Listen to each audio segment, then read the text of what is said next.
Hello,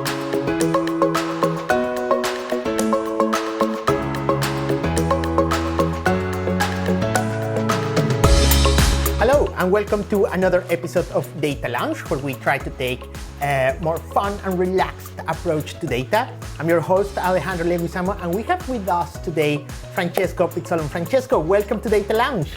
Thank you. I look forward to discussing this topic with you today. Very, very interesting. What we're going to be talking about today? Yes, so it's validating CSVs with Azure Data Bricks in Azure. Yes. Okay, validating CSVs. This is getting serious now, very technical. What's going on here? Okay, let's have a quick look through the agenda. Okay. I'm going to speak a bit about the Spark architecture. Okay. And I want to tell you how Spark is more efficient compared to other frameworks. Okay, good. We are going to go through the native functions for ingesting CSVs in Spark and validating CSVs in Spark. Okay. Then we're going to talk about what an RDD is and what a map function is in Spark. And then I prepared a demo for you to see with your eyes what we are going to demonstrate today. Perfect. We have a lot of content today, it seems, so let's get cracking on with it. Right. So Spark architecture. Okay. So Spark is very, very fast analytics engine. It was developed by some researchers at UC Berkeley. Okay. It's fast. I mean, it's in-memory computing parallelized through your cluster of machines. So you don't have a single machine, you have a cluster of machines. There is a driver node in the architecture right there that manages the work between the workers nodes. They're called workers. Okay. And this basically, you can do large-scale computation with it. Okay.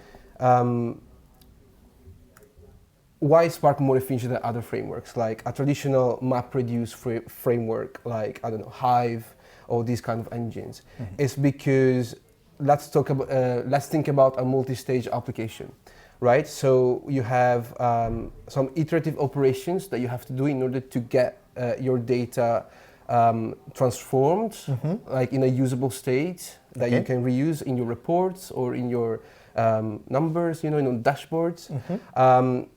This involves a lot of operations, and they're iterative, and a lot of stages for these operations, right?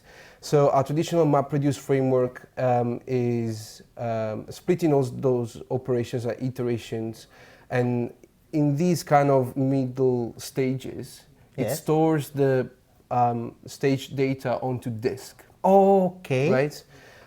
And for every iteration, if you think about it, we have to do something with the data, then it dumps it on the disk, read again, and then dump it on the disk again until you have your transformed data. So it's a continuous process of reading, processing, writing, reading, processing, writing again. So there is a lot of disk interaction. Exactly. That's not fast, that's not very efficient.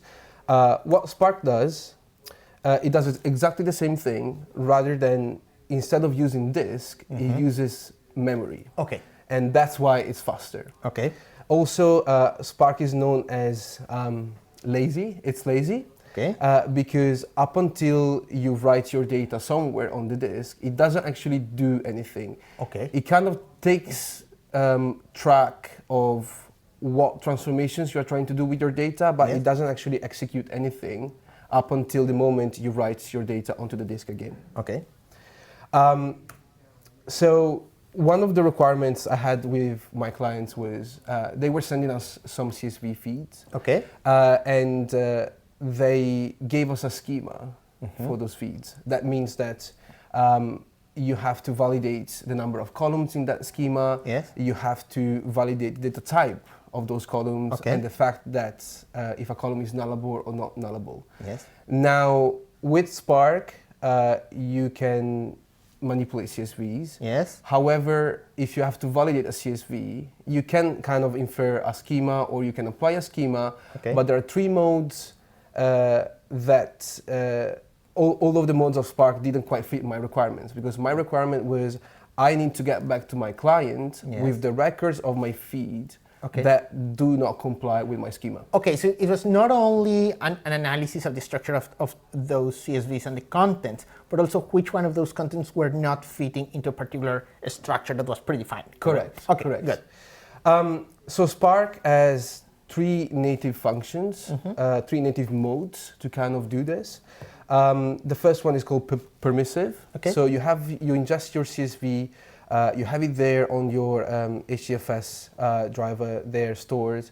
In our case, we are going to see that it's going to be a data lake in Azure. Okay. So if you read that CSV with Spark with permissive mode, yes, what you see when a row is not formatted according to that schema, you see nulls.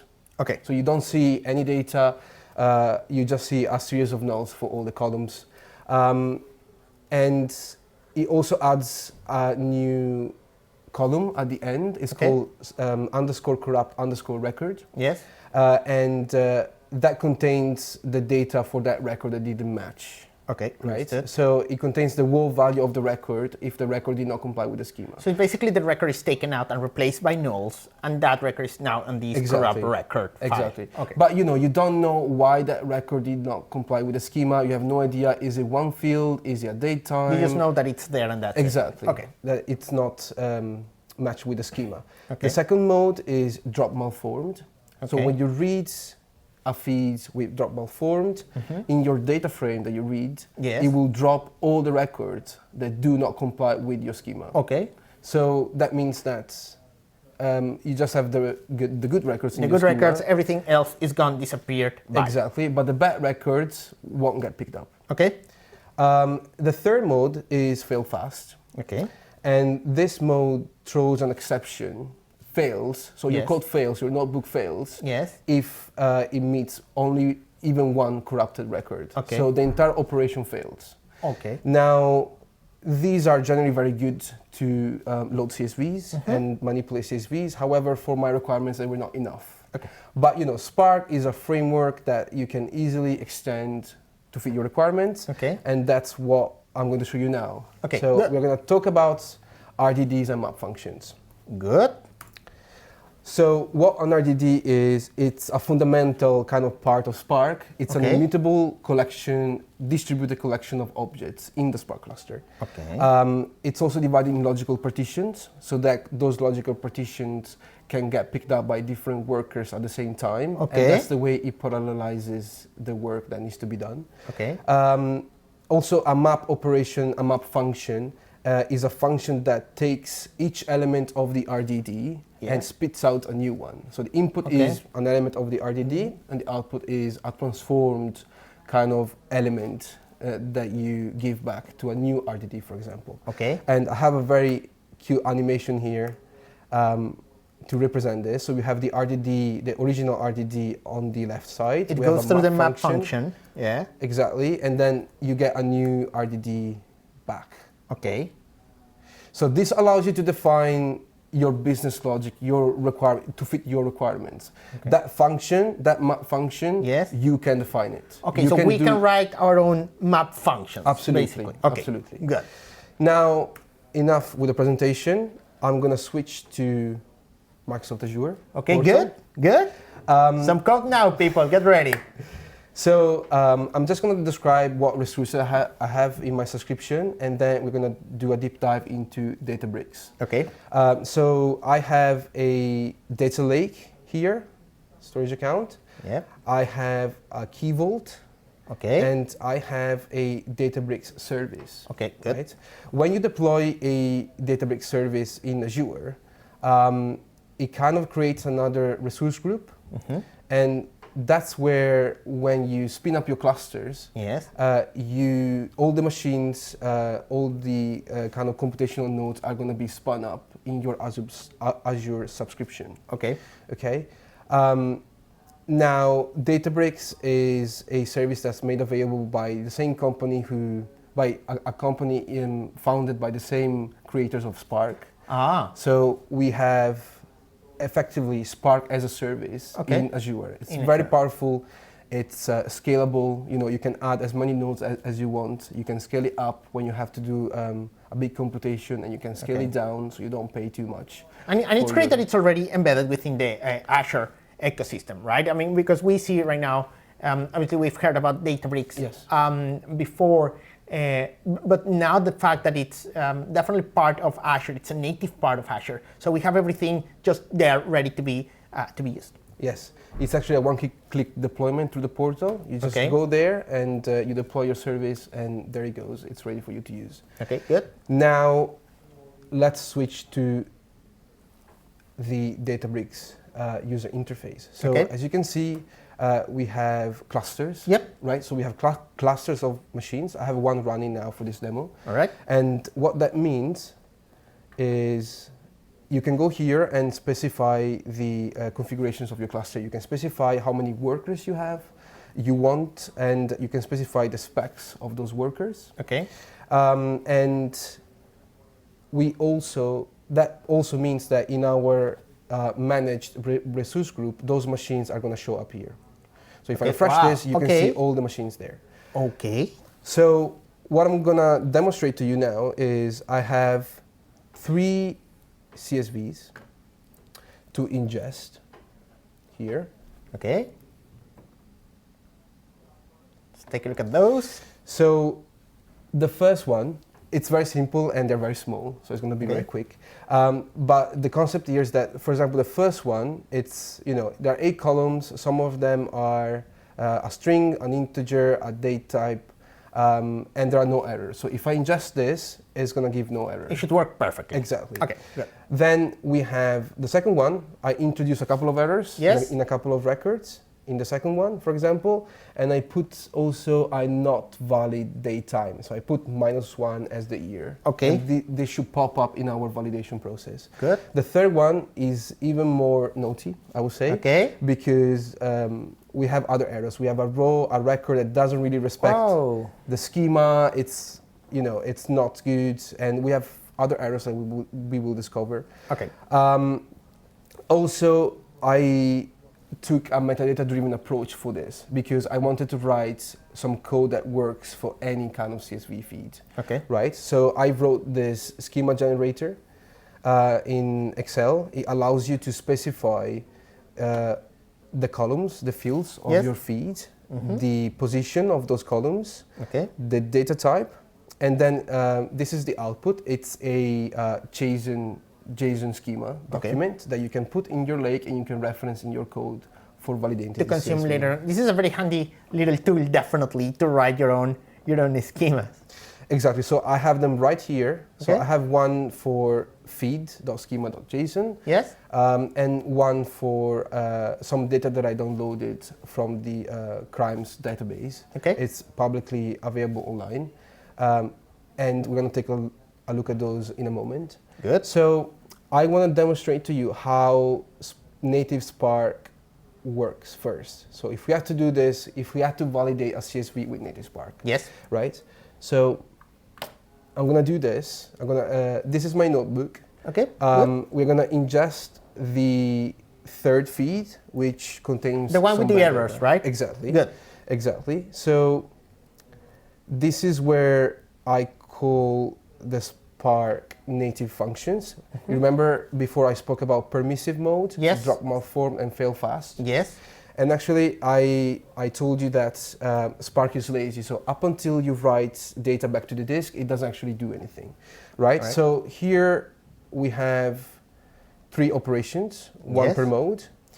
If I execute this, because I'm not actually doing anything, I'm just telling Spark, look, there is a CSV here that I want to load in a data frame, but I'm not doing anything with that data frame. Okay. That makes sense. If I execute this, this is going to be executed in my cluster that I have here. And in theory, it shouldn't really do any computation because I'm not doing any You're not writing anything. No, okay, I'm not writing anything. I'm not counting. I'm not grouping by, I'm just telling Spark, well, here are my files. And that's it. And that's it. Okay, so right now, basically, for those of our viewers that might not be that familiar with Azure Databricks, what we have here is the concept of a notebook. And within this notebook, we can write the code in multiple languages. We can write it in SQL, we can write it in Python, we can write it in Scala itself if we want, and even in some cases in .NET as well. But what we're doing right now is we're executing one of those cells specifically, right? Which is the one that is invoking the mechanism to actually read those not so good files. Yes. So as you can see, this got executed and nothing really happened. We have 3 data frames, but I'm not doing anything. Okay. If I, for example, use the fail fast mode, it's going to go away and do something, and it's going to tell me, oh, look, there is an error. There is an error in your CSV. Which is the behavior that we wanted, right? Find an error, stop execution, Yes. that's it. Yes, Okay. exactly. But it's not it didn't fit my requirements because I needed to get back to my client with what was wrong in that CSV, right? If we try, for example, permissive mode, Yes. you're going to see that the bad records are showed as null. That's the full list of nulls there. Exactly. So again, didn't fit my requirements. And the last mode was drop malformed. And here you can see there are no bad records at all. And this is the dangerous one because this would probably make you believe, if we're talking about very large volumes of data, this one will make you believe, oh, our process is perfect, Yes. but you might actually be missing data here. Exactly, Okay. exactly. So I decided to write my own function, Okay. my own map function. Wow, which how I'll show does you now. that look like? Actually, it's very, very simple. Okay, It's around 30 rows of code. okay, that's not bad. 30 lines of code It's is not not- necessarily bad. It's not very long, yes. And what this does, when you write a map function, your input is a list of objects that Okay. represent the record in your data frame. Okay. In your RDD, right? And what you have to give as an output of your function is another object, Okay. not the same object because that Yes. doesn't work. Okay. Another object that's derived from some calculations that you do with your input object. Okay. Okay. So that's why I have row here as an input because that's my input. What and I language have- are we using here to write this specific function? Sorry. What language are we using for this So function? this is Python. This is PySpark. Python itself, PySpark. Okay. Yes. As you can see, I do some validations here. When there is a datetime, I try to cast it, and then if it doesn't work, I report that.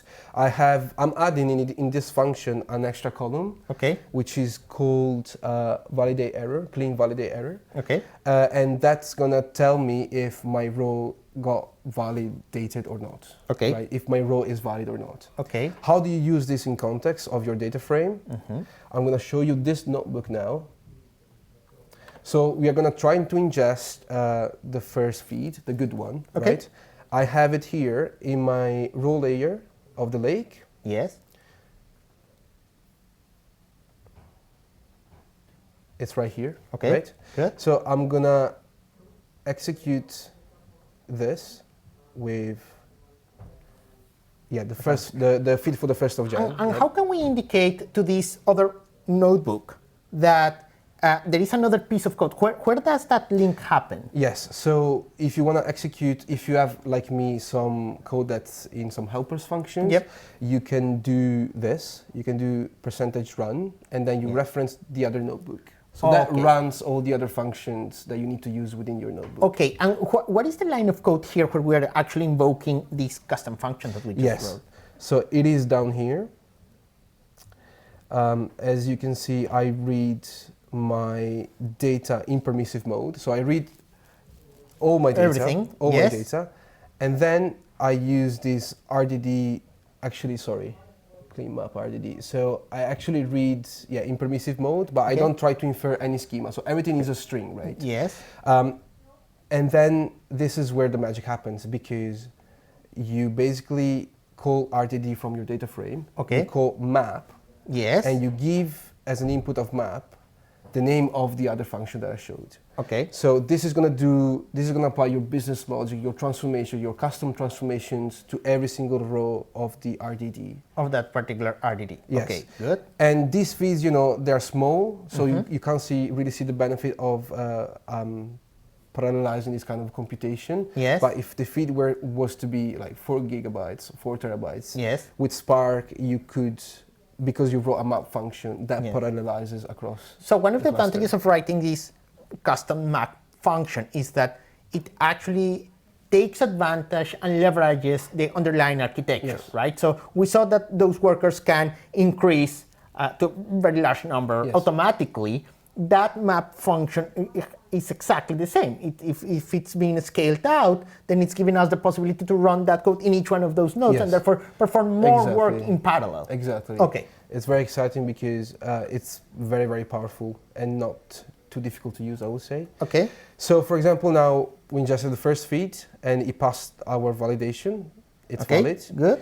I'm going to try to ingest the second. So what that means in my lake is that I have another tier of my lake that's called cleaned. Okay. And I'm going to find my ingested CSV feeds in here in Parquet. Parquet is a more efficient kind of file format for storing your data if you have to do analytics with your data, if you have to analyze, doing aggregations, let's say, with your data. What I'm trying to do now, I'm going to ingest the second feed, which had some errors. Let's take a look.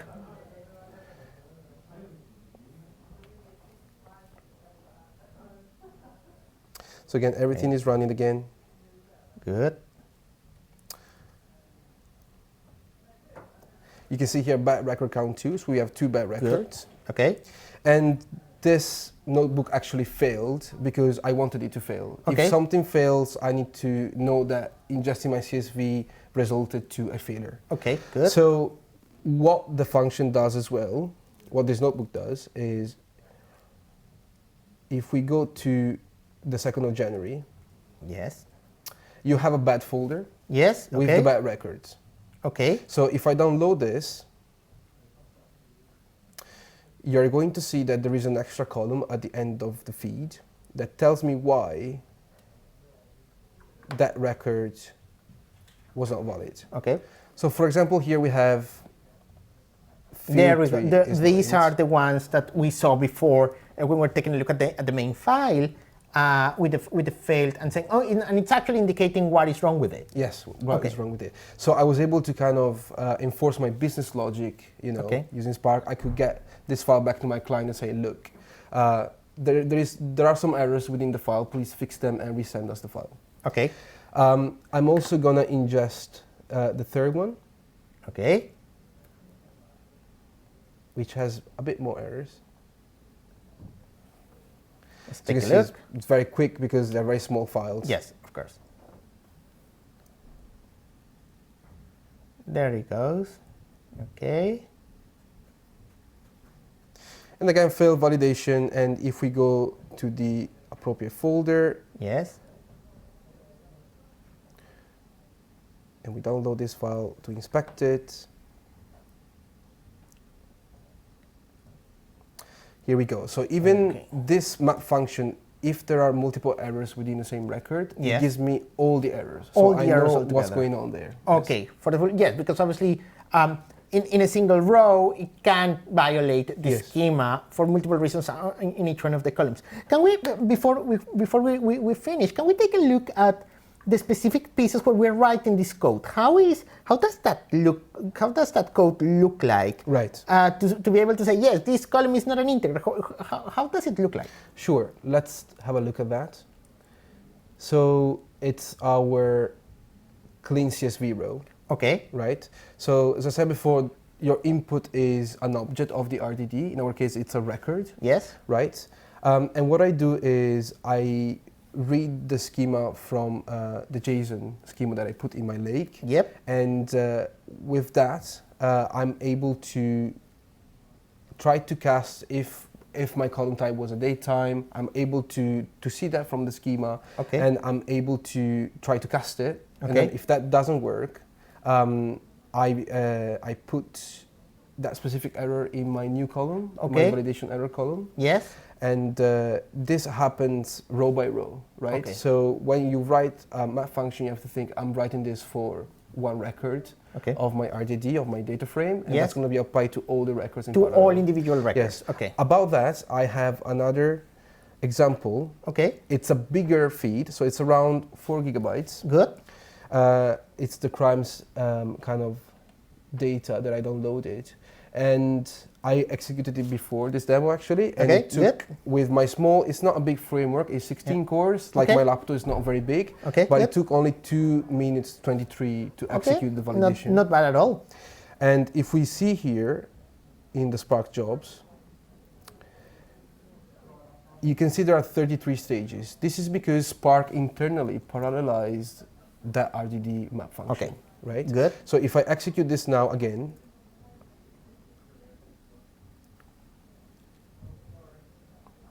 we're going to see it live.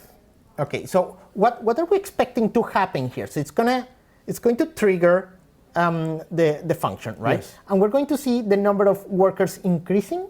No, actually, we have just a couple of workers for this cluster, but we're going to see that the intermediate operations for what we are doing are getting parallelized based on the number of cores of those workers. Okay, perfect. So this is the job that has 33 stages. Okay. Remember when we spoke about like iterative operations? Yes, yes. Right? So if I inspect this job and I go to executors, I can see that there are two executors, two workers working on this. Yes. And we have 16 stages running in parallel. This is amazing because it parallelizes, the computation, and that is the way that Spark is faster. That's why Spark is faster. It's actually taking advantage of that parallelism native to Spark and Databricks. Yes.